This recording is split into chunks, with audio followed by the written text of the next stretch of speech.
Recently तुम्ही lipid profile केलंय काय? तर मग थोडंसं काढा त्याचा PDF किंवा मग हातामध्ये तो रिपोर्ट घ्या आणि बघूयात की नक्की त्यामध्ये काय लिहिलेलं आहे. जर तुमच्या रिपोर्टमध्ये ट्रायग्लिसराइड्स जास्त असतील आणि चांगलं कोलेस्ट्रॉल म्हणजे HDL हाय डेन्सिटी लायपोप्रोटीन कमी असेल तर तुम्हाला तुमच्या डायबिटीसची काळजी थोडीशी जास्त लक्ष देऊन करावी लागणार आहे. इन्सुलिन रेझिस्टन्स असल्यामुळे हे दोन्हीही घटक वाढतात आणि त्यामुळे डायबिटीसचे कॉम्प्लिकेशन निर्माण होण्याची शक्यता असते.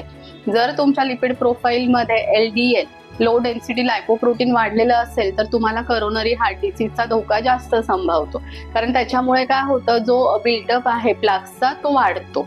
पण किती असल्यावर आपण त्याला वाढलं म्हणतो किंवा आपलं रिडिंग्स आहेत त्या किती असल्या पाहिजेत? तर ट्रायग्लिसराईड आपले 150च्या आतमध्ये असणं अपेक्षित आहे. हाय डेन्सिटी लायपोप्रोटीन म्हणजे चांगलं कोलेस्ट्रॉल आहे तर ते 40 ते 60च्या मध्ये असणं अपेक्षित आहे आणि जे खराब कोलेस्ट्रॉल आहे LDL तर ते 100च्या आतमध्ये असणं अपेक्षित आहे. तर 2 गोष्टी करूयात. पत्ते खायचे आहेत, 2 पानं आहेत ती खायची आहेत. शुगरचा जो इन्सुलिन हे झालेला आहे, रेझिस्टन्स झालेला आहे बॉडीमध्ये, त्यासाठी आपल्याला रोज 2 खाऊची पानं खायची सकाळ संध्याकाळ जेवणाच्या नंतर.